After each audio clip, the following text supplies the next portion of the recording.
4, 3, 2, 1.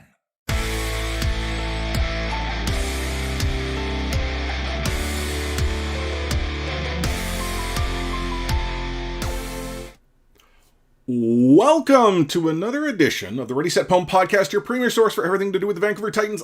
I am Chris at Lightforce, joined virtually by you once again, because Sam and another Sam Chantani at Omni Strife are not yet here. I'm not entirely sure if they are going to join me today as they did yesterday, but as we have seen before, they may simply just drop in. We are providing you a post-match review, something that I think we're going to try to do more of as this season progresses to connect with those of you who, one, might not actually subscribe to our podcast. We get it. Not everyone is in the podcast, too. Maybe you don't even know that we exist yet, and you'll click that subscribe button on all the major podcast applications after this, or you'll just continue to tune into our live streams, which you can currently find on Twitch, Facebook Live. We are on Mixer. We are on Periscope. In fact, we're on YouTube Gaming as well. If I can stream it, we are there. Now, What is the plan today? Well, we're going to talk a little bit about the match that we just witnessed, the Vancouver Titans go through against the Florida Man, and talk a little bit about anything and everything that might come to light. You might have a question in chat that I might be able to answer, or you might say something that simply sparks my interest, and if any of our co-hosts were to swing through, maybe they'll have some thoughts to share as well. So, spoiler alert, if you have not yet watched the Vancouver Titans match, now is likely the time to maybe stop the stream. Why? Because I'm going to tell you straight up, the Vancouver Titans, they lost 3-0 to the Florida Man. For those of you who might have actually caught our live stream yesterday, Sam and I had both suggested that the fight against the Florida Man was going to be a tougher one. Omni was a little more optimistic, thinking there was an opportunity to score a win. As we saw, for those of us who actually watched the match today, a much different Vancouver Titans team. Not necessarily good or bad thing, but then also conversely a much different opponent to face in the Florida Man. So to kick things off, we saw the Vancouver Titans take on the Florida Man on Ilios. And the first fight on the Vancouver Titans started off just like they had the day before, where they would have that initial fight where they sort of focused as the hive mind, worked within a group, and performed adequately well. Even with Shredlock being the first pick to go down, the Titans were able to go and gut out the point capture, and were able to hold it for a considerable portion of that map. The struggle, though, and this sort of ties into what we saw take place against the Washington Justice, is that in subsequent team fights, there seemed to be a distinct lack of coordination, especially with the tunes that they had selected, playing that sort of Sombra dive meta. There was definitely not, I would say, a lack of communication or a distinct disconnect, but you could tell that Suna was throwing in EMPs maybe either prematurely, where his team was not ready to provide follow-up, or alternatively, the team wasn't capable of following up when those EMPs were cast. We saw Shredlock diving in to fights without adequate support to keep him up. And this was almost indicative of what we saw throughout the subsequent maps over the course of the match today. Now, the thing that really struck me is that when we saw the fight on the Vancouver Titans looked like they would be able to recover and ultimately potentially get that sort of first round win. Unfortunately, a few things did not go their way. One of them was an ill-timed EMP, and then the second one was actually an EMP that I believe it was BKB had dropped. That only caught Shredlock. Shredlock was the only hacked character on the map. The Vancouver Titans had 99% on the and had alt economy in their favor. Now, Shredlock being hacked was the sacrificial lamb, and unfortunately he was well outside the scope of support. He dropped real quick. And the Titans decided to continue to engage in that fight. Now, I'm not going to necessarily suggest that the engagement in the fight early on wasn't smart. I mean, again, the hack didn't actually, or the MP didn't actually accomplish, I think, what they had intended, or at least the Mayhem had. But what we saw was that the Titans started to invest some of their own alts into that same fight, but subsequently continued to lose. It is my opinion, and again, I'm just random podcaster out there, that the Vancouver Titans needed to withdraw from that fight early on. Like, they needed to see that Shredlock had been downed, take that reset. I mean, they still had percentage in hand, so it wasn't as if they had to contest the fight. Concede to the Mayhem that, okay, you've taken this one, and regroup. And then come in collectively where they're able to go and drop all the alts and then swing back. Unfortunately, that didn't occur. And not only that, the length of time it took for the Titans to continue to prolong that fight started to see a significant stagger. That stagger ruined them. It also allowed for the Florida Man to continue to actually expedite the gathering of their own alt economy, and by the time that the Vancouver Titans were able to go and contest that one final time on it was a much more balanced and even fight, and the Mayhem were easily able to pull that one off. We then go into Lighthouse, and Lighthouse was also an interesting experience. In RSP Cord had commented to those in Game Day chat that the first fight, and actually you could say it was one fight or two fights, was a game of team deathmatch. Absolutely no interest in playing the objective, which was to actually capture the point. And even though Shredlock, again, was one of the first to drop, he actually got back into the fight from spawn, and we saw this swing both ways. But again, it came down to sort of poor use of, the alt economy, and unfortunately, again, for the Vancouver Titans, that disconnect between communication. Once Florida captured that point, the Titans did not seem to have a solution as to how they were best going to approach with that Samba dive. In one instance, we had Suna, throw in the Q and immediately bounce out, and no follow-up whatsoever. Like it was as if his team wasn't ready to actually engage at all. We didn't even see a Moira ball get tossed in. Again, as far as alt economy is concerned, if you can get absolutely zero value or zero joy out of the Sombra MP, you're not going to have much success. Florida takes that first map, and, in game day chat, we sort of talked about it as being, the warm-up. No big deal. We then saw Junkertown line up next, and if we watch the match against the Washington Justice, the Vancouver Titans did very well on Junkertown. We saw both Dalton and Suna go to the double sniper. We had Dalton on the Widow and Suna on the Hanzo, much like we saw against the Justice. And on that first point, the Titans chose to concede a significant amount of real estate. They were actually fighting near the cap point, the first point, as opposed to sort of nearer to the front door. This concession of all of that real estate to push the cart was more advantageous to the Mayhem, considering the lineup they came out with. And while Dalton was able to get some, key picks early on, BQB eventually was able to, turn the tide. And then on top of that, you had Florida, rolling out the Echo, and the Vancouver Titans struggled to deal with the, Echo flying around in the sky, whether it be with, either Suna or Dalton trying to do some work, or Shredlock playing on the Arissa at the time. Now, eventually, the Titans were able to settle down. I can't remember the last time a Vancouver Titans team had a defend as they did, and I am considering the former roster that we saw on essentially the factory tunnel. Again, I'd be the first one to admit I don't remember all the names, but they bunkered hard, and they bunkered really well. It wasn't until, I think it was Yaki on Echo, came through and finally was able to melt enough through the secondary to turn the tide. But the Titans held hard. We then saw not a horrible first push, but then, really functional second and third pushes to get that fight into overtime. And the difference in time going into overtime was, I believe, 13 seconds. Not a significant gap at all. Very winnable. Vancouver Titans come out of spawn, and they fight for every inch, just getting it to underneath the second overpass, and eventually, the KSA, who seemed to be out of sync, sort of, I would suggest freelancing. Maybe there was some strategy to him being as far away as he was, drops. And then that turns the tide. That early pick, unfortunately, puts him out of sync. Florida eventually goes and ends it. Now, in their opportunity to defend, the Vancouver Titans elected to focus the fight on making sure the Florida Mayhem were not successful at getting it to the second overpass by taking the fight there. Instead of going and putting pressure early on in spawn, they played a much more passive defense that I think did them a disservice.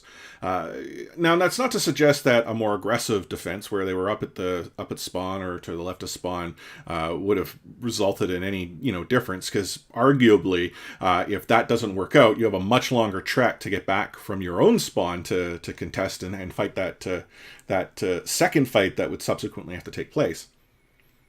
But the difficulty here is that it occurs to me, if you're going to go and you're going to have that fight on essentially the cap point, you're conceding there is only going to be one fight. And I don't know if I'm keen to roll the dice on looking at one fight. I would prefer to try to, catch them off guard, have that aggressive defend, and if need be, try to have a second fight. It may or may not work, and the result may not be any different than the one we saw today. But unfortunately for the Vancouver Titans, that passive defense cost them. Florida gets the second map on Junkertown. This takes us to Kings Row. Now, or not Kings Row, sorry, Hollywood. I am so confused. Hollywood North is what we used to call it here. And yesterday, it kind of looked like Hollywood North was still a thing. I mean, that was where the Vancouver Titans were able to go and get some success. Today, however, it was different result. The Vancouver Titans struggled to get those defends and ultimately on attack. They just could not get anything to go straight. The tank line was getting dropped early. EMPs were just abusing them. Dalton and Karkar were doing significant amount of work trying to push forward. Even Rolf was more than adequate. But the difficulty was that, again, the Titans just could not avoid losing that first pick, and unfortunately from there things just started to cascade. And I wouldn't suggest it was a snowball, it was true cascade. In RSP Court, we're actually having a lively chat about the business of the Overwatch League in the future, and that was, I think, more in line with sort of what we were seeing in match. There wasn't that optimism that we might have had just because Florida looked like they had a good handle on things. So the struggle here, though, I mean, if we were to look at what needs to change, I still believe, and again, this is in line with the comments that I had shared yesterday, that the Vancouver Titans have room to improve, and the improvements that they're actually able to execute on are things that are considerably coachable. We have to understand that at best, this team had 1 week to functionally scrim together, presuming that even took place. Now, not to suggest that the scrims are the difference, but team chemistry and an understanding of how players play and the play style that they possess is something that does develop over time. This is not a tier 2 roster that has simply been picked and placed into the Overwatch League. Yes, a good portion come from second win, but we, again, have a number of different players who may or may not have had an opportunity to even talk to each other beyond an odd Discord conversation or, if they use Zoom, an opportunity to even see faces. So I believe that is something that we'll see develop. We also know, and I can sort of see how adjustments were being made when coaching was involved, and that's what's actually going to really motivate me to think that there is an opportunity for this team to continue to build forward. Coordination, the ability to execute, having a game plan. I also wonder if the meta that we saw with the hero bans this week also played against the Vancouver Titans. So once we see Reinhardt back in the mix and that opportunity to see Shredlock, use Ryan to his advantage. And as a Ryan main myself, I just like Reinhardt. He's the answer to all your problems. Not enough heals, get Reinhardt. Someone needs to take fire out of the sky, Reinhardt, perfect. But I also believe that the coachability means that there are things that can actually work out. Now, the other thing that I take away from this is that, while yes, the Vancouver Titans lost a number of maps, outside of Hollywood today, and to some respect Ilios, of the 2 matches we've seen so far, the Vancouver Titans showed a lot of promise. They were winning fights, they were clutching out to opportunity, and yeah, sure, seemed kind of mad in their approach, but that madness isn't necessarily a bad thing, especially if you can sort of focus that energy to perform, much better. So where does that bring us to what we see next weekend? Well, next weekend's going to be a tough weekend. I mean, there's no bones about that. It is going to be a big match, or a matchup for the Vancouver Titans to do well going into this the continuation of the May tournament. But I'm not too concerned. I mean, I am first and foremost a Vancouver Titans fan. It doesn't, for me, matter the roster that's in play, but we are going to see improvement. Again, no surprise, Dalton, top of the game. I think this kid is fire. We saw some good opportunity from KSA. Maybe not the sacrificial lamb that sort of Sam had positioned him as today. There were some areas where we saw some struggle. Is it ping communication? I don't know. And also consider, based on where he's playing, like, we spent quite some time on the podcast talking about this possibility the old roster would be playing crazy hours. KSA is playing some crazy hours right now. So, I mean, there are things that are actually, likely going to be impediments for any team to deal with, the Titans being no different. Now, does that mean that things get solved if the team gets brought together? Maybe. But again, the focus that I see right now is the ability to inform upon tactic, and then in turn, coach and instruct players with the use of VODs. They have some matches in the bank they can refer to and point out what the opposition's doing. Let's be honest. I mean, the end of the day, what we're able to see against Justice and the Mayhem is going to be considerably different than what we're going to see against the Fusion, who we see the Vancouver Titans take on next weekend. But I'm not that pessimistic, and it seems odd, and I'm not trying to pump any particular tires here. I'm not trying to shill for the organization. When I saw the Vancouver Titans last roster lose those 2 matches, their first trip to Asia, and again, I'm not discounting the trouble that was going on behind the scenes, the problem of them playing from home and everything. There went on to it. But I was much more disheartened by those 2 losses than I am from these 2 losses. And it could very well as well be my expectations are significantly different. With that previous roster, my expectations were significantly high.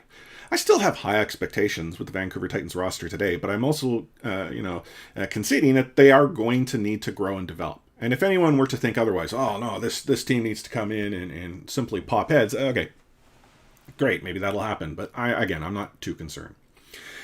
So that's sort of my thoughts on the match. A couple other thoughts I want to share. We talked a little bit about it yesterday at our post-match review. We sort of talked about how Titans Discord is much more active. We have players and staff who are actively engaging with us as fans, and that's a phenomenal thing. But the moment that Rolf jumps into chat, and this happened yesterday, happened again today, and he says, "I'm sorry guys, we let you down." Saying, I am paraphrasing here, but that was the message in Discord. I jumped into RSP Court. I'm like, oh my god, it hits me right in the feels, brings a tear to this old man's eye. At no point should any of these players feel compelled to apologize for doing their best and putting in a solid effort to try to perform under what are considerably difficult circumstances. There are a lot of things that they're up against right now. This team is up against the ghost of the former roster, and that ghost is going to unfortunately haunt the organization for a long time. That has nothing to do with the current roster, it's just something that will always exist. There's also the pressure of being thrown in the middle of a season, in the middle of a week, where you went up against one level of competition and then you're going up against another. And I'm not suggesting one's better than the other, and we had the conversation as to the differences between Tier 1 and Tier 2 yesterday. But they're coming into something completely new. I mean, and arguably, if we were to have expectations that, well, good luck, kids, I think they did considerably well, all things considered. We saw potential, we saw opportunity, and again, I feel that there are lights there. In fact, consolidate them. There is a light at the end of the tunnel. It is not that dark. Now, does that mean that we're going to see the success that we had seen previously? Maybe, maybe not, but I'm not too concerned. I want to see these players get this opportunity and make the most out of it. I want to see that growth take place. I want to see the actual development. I did not follow the Tier 2 scene. I did not follow anything more about the Overwatch League until the Vancouver Titans were a thing. I was a casual fan at best. So for me, I'm genuinely excited by this opportunity. So, to Rolf and anyone else, whether you're watching or not, please don't feel the need to come and apologize. It is well received. No one in Titans Cord, sees that and is upset by it. We're upset that you feel you have to. You simply go out there, play these matches, do your best, because that's what we want. We simply want to have the opportunity to watch Overwatch League play, cheer on a team and support a team and a group of players that we can rally behind. And that story that we so want to be written that brings this community, this true Force of Nature family together and help us, help you move forward.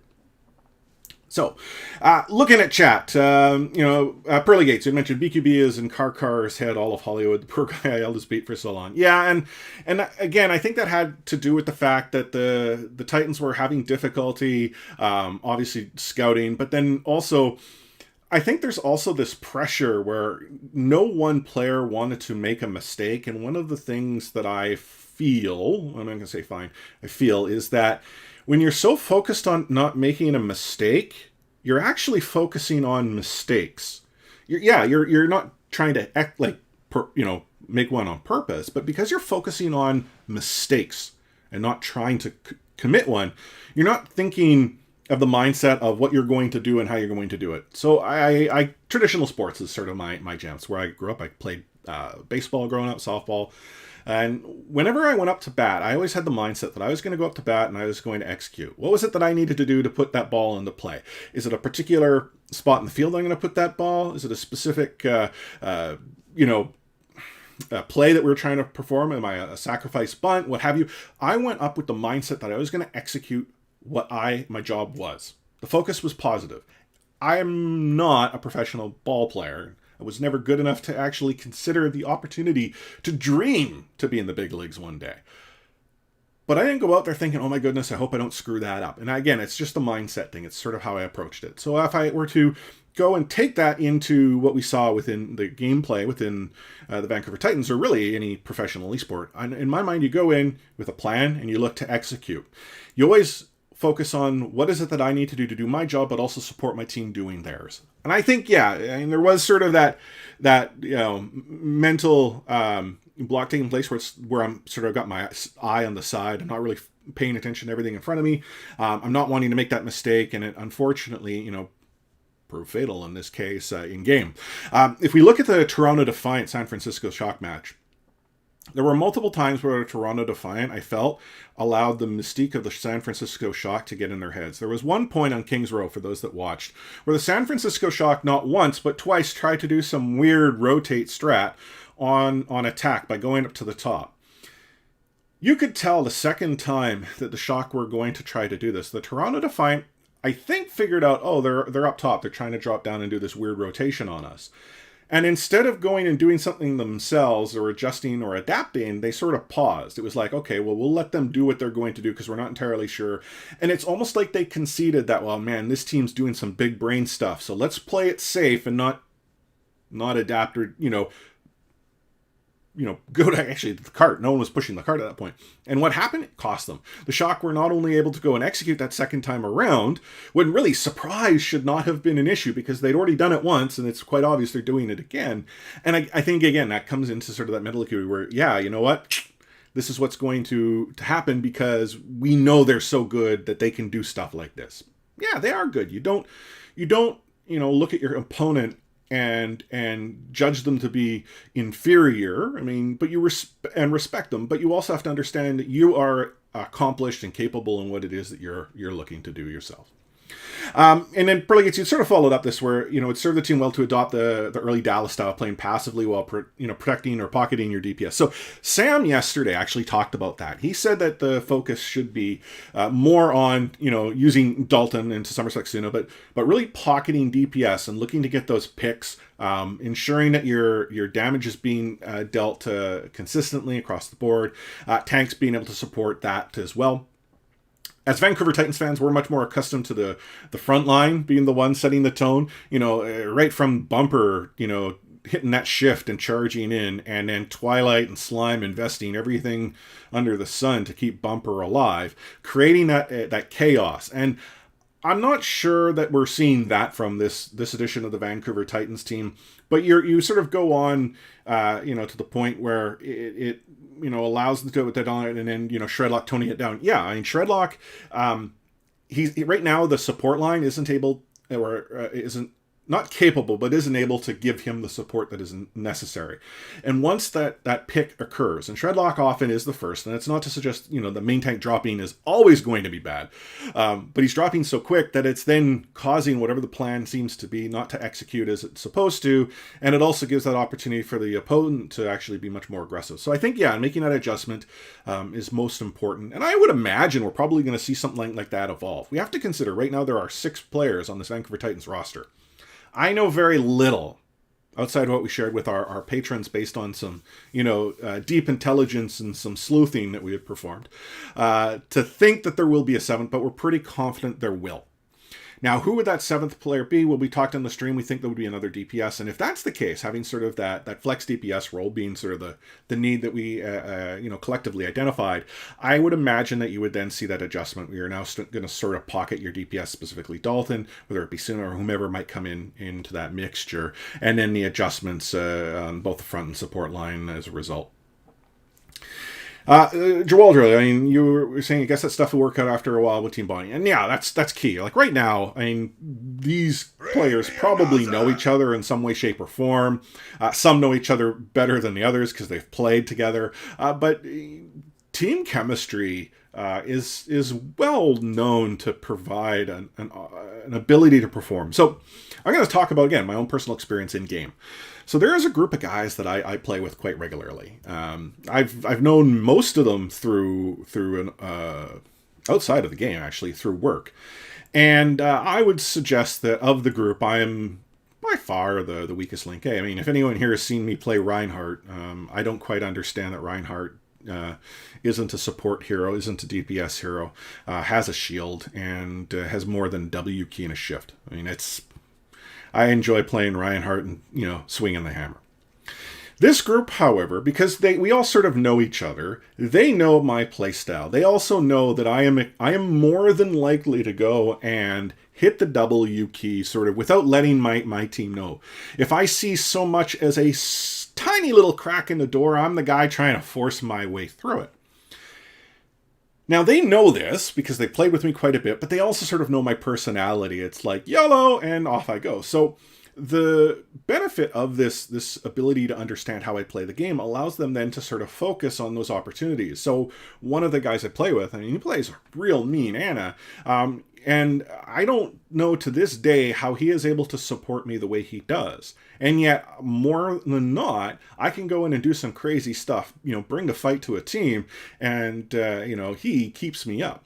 Conversely, one of the other guys who often will be on tank, he'll go Zarya, and he knows, I'm just going to keep my bubble, because when Light Force goes ham, I'm going to throw that on him. He's going to give me the energy I need to continue the fight. Now, I may drop early, but again, my team is able to go and put resources into me and then execute, carry me, as most teams have to. But that comes with bonding, and they don't have a problem with that because, they understand I'm just there having fun, and if I'm told to do something, I will also listen. So again, I think there's a lot to be said about that chemistry. Now I'm talking about, like, bronze level strats here, man. They're better than me. There's a reason why we can't play comp together. I think my tank's up to silver now, which is, I don't know how that's possible. But we play QP, and generally it's primarily for fun. But take that into the competitive side. Once you get to know people, you almost start to, like, you're in their minds. You can predict. You understand their play style. You know the idiosyncrasies. You know even the non-communication signs that might be in play, like not saying something. If someone who's talking all the time goes silent, that means something. That's a form of communication. The lack of communication is still a form of communication. And if you know them well enough, you know what that will mean. And exactly, Pearly Gates, you sort of talked about this in chat here, where you can play to your limits better because you trust the healing will come. Yeah, you know what that person is able to do and capable of doing. They know how you're going to play, and as a result, you play around that. And that's going to be something that we're going to see happen. Is it going to happen in time of this May tournament? Probably not. Let's be honest. This is something that's going to evolve over time. I think what we're going to see is the Vancouver Titans, evolve as the season progresses to whatever June and July and August, so on and so forth, might look like for the continuation of this 2020 season, which is going to be wacky regardless because of the pandemic. But going into Season 4 of the Overwatch League, that's where I'm going to really be excited to see how this roster and this team evolves. I'm not going to go and suggest that, every single player that we see today is going to be the same player that we would see then. But I'm not going to go and suggest that every single player we see today is not going to be a player that we'll see then. It's there is so much potential here, and sometimes there is a lot to be said about potential. You think about some of the best teams out there, they have too much potential. The San Francisco Shock, arguably last year, had too much potential. That didn't perform a disservice to them. It actually provided them the capability to adapt as the meta shifted with the number of patches and the introduction of the 2-2-2. But the fact remains that with a lot of that potential that existed, it can sometimes create its own issues. So I think the Vancouver Titans are actually in a better place where you can start adding the pieces that you need to supplement and complement to make them even better. We know, and I'm going to single Dalton out because he is a good player. This kid belongs in the Overwatch League. They, I think, all do, but Dalton specifically, I don't know why this only occurred today. And I mean today, but this weekend. Now. This kid performs. Now, might there be some exposure based on a transition in a hero pool and a meta that I'm not aware about? Yeah, I'll concede. I don't follow this tier 2 scene well enough to know. But based on all the reports that I've been reading online, feedback that I've had from other content creators in the Overwatch League scene, everyone is real high on Dalton. So again, I don't see what there is to be other than optimistic as to the future. Now, that's the roster, that's the players. I think from a coaching and staffing perspective, I'm quite optimistic as to the structure we have here. And this is not a knock against the previous, coaching staff, whether it be Pajon and Dante, Yang Wang. That group was there and they're not. I mean, that's unfortunately the reality that we live in. But I look at sort of what we have now, and I think there is the opportunity to grow within. We have an actual sort of management figure that we know knows the scene, understands how to build a strong team and a strong roster, has experience in doing that with Second Wind. So again, there are some things to be optimistic about. The last item I wanted to touch on within this sort of post-match review, and this has more to do with the Overwatch League scene, but more maybe specifically to fans and former fans of the Vancouver Titans. I talked about this on the podcast. We talked about it on our live stream on Friday night after the roster reveal. We talked a little bit about it yesterday after the post-match review. I'm going to talk about it again. I think it bears mentioning until I think we as a fan base maybe align our opinions, and that's not to suggest we all have to come on the same page, but I want to take a step back. I have seen comments from people who are upset at what happened with the Vancouver Titans organizationally, what happened with the former roster of the Vancouver Titans, and as a result they've decided that the Vancouver Titans are no longer a team that they can support. I respect that. I actually understand why. For those of you who follow the podcast, Ready Set Pwn has multiple times stepped up to speak quite loudly at our concern with the organization. I won't suggest we've stepped up too much to speak loudly about anything to do with the roster, and I think to a person on the podcast, all of us are disappointed that the previous roster has unfortunately become no more. But we don't hold any ill will for the roster that's now coming into this position that they're in and looking to perform well. I find it confusing that someone who would want to embrace what they feel as being a good way for a team to do business, to then go and actively cheer against the players who had absolutely no influence to the decision that the organization made as they're playing the game. Like, it's one thing to say, oh, hey, yeah, I'm going to cheer for any team against the Vancouver Titans. That's not what I'm getting at here. I get that. You're upset. You're upset and you need to use the voice that you have. It's no different than me going on Twitter with one of our, patented RSP TED Talks. I mean, I'm apt to do that from time to time. I don't believe in twitlongers. I believe in 25 tweet Twitter storms. But at no point should you go and take that out on anyone on this roster. Every single one of them deserves to be where they are today. They are being given an opportunity that very few get. If we want this league to succeed, we need to cheer for more opportunities for players to perform. I do not suggest for a second the way the Vancouver Titans have evolved is the way to go and forward the game to a level of security and success. It's not a good way of doing business. In fact, I think anyone who's involved would suggest that's probably not the best way. But here's an opportunity, and what the Vancouver Titans need to do is hopefully learn from their mistakes that they have made, and through action show that by learning from those mistakes that they're going to do things differently. Organizationally aside, this roster deserves to be here. They deserve our support. If you don't feel that they deserve your support because you don't like the Vancouver Titans, perfectly fine. I hope you find a roster and a team that you can cheer on, you can support. Focus on the positive of that team and that roster. Cheer for them. It is much more productive for you to cheer for something than cheer against anything. There is too much negativity in this world, and I know I'm getting on a soapbox here, and you might go and suggest, well, Chris, have you not played Overwatch or any other video game out there? BM is part of the meta. It totally is. It totally is. I get that. But why does it have to be? Why is it that we as a fan base have to go and cast, shame on another team or another roster and not, focus on the positive, which is what we're trying to support? If it is that you need to go and cheer for any team that's playing against the Vancouver Titans, focus on that. Cheer on the Florida Man. Cheer on the Washington Justice. Cheer on the Philadelphia Fusion. Go and do that. Please. Cheer on wherever the former roster might go. If they go to 6 different teams because that's what happens, cheer for all 6 of the teams. I want you to have positivity, and I want you to focus on, again, what is good. This league is only successful if we help it make it become a success. Each one of us has to do our own part. And I think it's quite obvious, if you've been a fan of the league, that some of the teams may not be pulling up their end of that bargain. So it should be upon us to try to do that a little bit more. Focus on the positive. Provide those solutions. And if at the end of the day you feel that you need to cash out, so be it. Do it. We casually chatted during, game day chat. And it's come up, previous episodes. There are some, people within the scene who are so upset at the Overwatch League that they talk about the Overwatch League. I don't get it.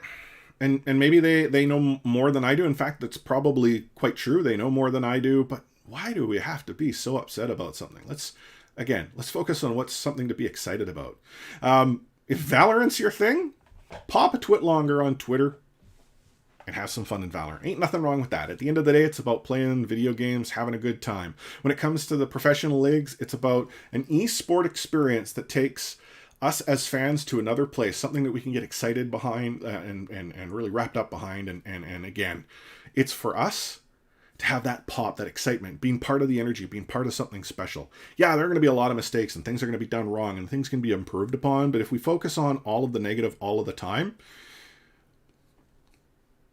at the end of the day, you're doing yourself a significant disservice. So, hey, I'm an old man. Take it for what it is worth. Those are just my thoughts.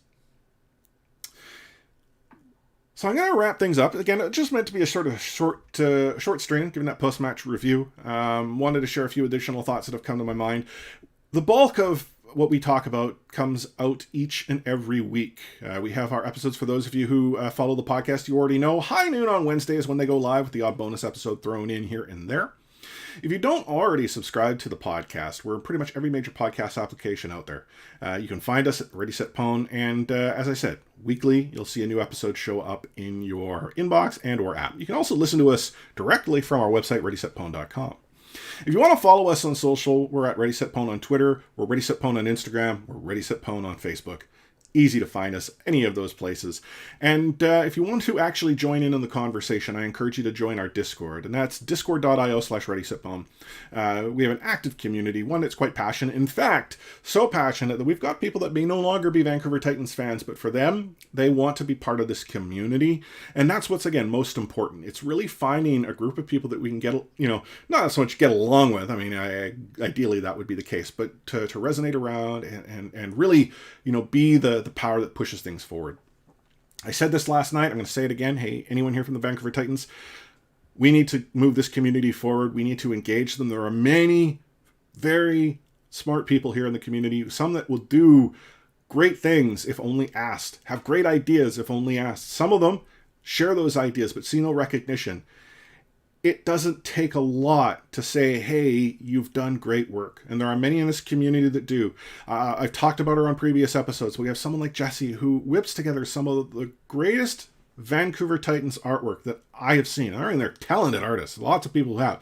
Jessie does phenomenal work. She has some phenomenal emotes that she just simply goes and whips up in like record time that are in Titan Squad. You can see this work right now. Wouldn't it be awesome if the Vancouver Titans were to recognize Jessie? Elevate the work that she does in embracing this community, connecting this community. I mean, it's something as silly as a Porg emote. And people are using it because they're like, oh my God, this is awesome. Well, hey, Vancouver Titans, you need to put the spotlight on someone like Jessie. Make her shine. Because she deserves it. She's been there right from the beginning. She supports nonstop and she continues to contribute to the community. It's this type of person that we need to go and move forward. And there are a ton out there. Maybe one day I'm going to do a special episode just showcasing all the awesome people that are in this community that do so much despite not getting paid, getting very little recognition, and yet they continue to come back day over day over day. Those special people deserve the recognition, and it's important to elevate them because, again, it's those small kindnesses. It costs you nothing, but it gains you so freaking much. So I'm going to get again, right up back on my soapbox, I'm going to get back down. We'll be doing this after each match, probably throughout the rest of the season, so long as I can get the computer fired up. It'll be me for the most part, because, hey, I'm the guy with the keys to the car, but Sam and Omni, they'll probably join me from time to time. We've also been talking about getting other special guests to join us for post-match reviews. Obviously, ideally, maybe it'll be someone from the organization at some point. We can always dream, but you know what? There are others in the community I think that could benefit from sharing what they know, because you, our fans, the community that follows us here at RSP, you are some of the smartest and brightest people, and I would love to give you an opportunity to share what it is you know, because maybe one day that helps you, get that opportunity, that job that you might want to have, or just the opportunity to show that thought leadership that you possess, because there, again, are a number of you out there. So on behalf of Sam at Another Sam Chan, Omni at Omni Strength, myself, Chris at Life Force, I'm going to sign this episode off, this live stream off with those magical 2 words, catchphrase!